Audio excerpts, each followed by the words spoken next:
নমস্কার বন্ধুরা, আমার চ্যানেলে আপনাদের স্বাগত জানাই। আজকে আমি আপনাদের বানিয়ে দেখাবো আমের মালপোয়া। প্রথমে আমি একটা আমকে ভালো করে ধুয়ে পিস পিস করে কেটে রেখে দিয়েছিলাম।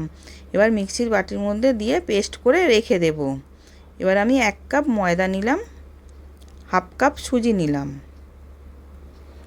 আমটাকে দিয়ে দিলাম, পেস্ট করা আমটাকে, আর ওর মধ্যে হাফ কাপ চিনি দেব। আমটা মিষ্টি বলে আমি হাফ কাপ চিনি দিয়েছি। ওর মধ্যে সামান্য একটু নুন দিলাম। এবার দুধ দিয়ে ব্যাটারটাকে গুলে নেব। নিয়ে আমি 10 মিনিট চাপা দিয়ে রেখে দেব সুজিটা ভেজা পর্যন্ত।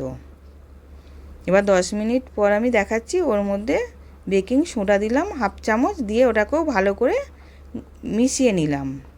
এবার আমি কড়াতে তেল গরম করতে দিয়েছিলাম, তেলটা গরম হয়ে গেছে। আমি এক হাতা দিয়ে ভালো করে ভেজে নেব। এবার উল্টে পাল্টে ভেজে নিলাম। এবার তুলে নিচ্ছি। আমি আর একটাও ওরম করে দেখাচ্ছি।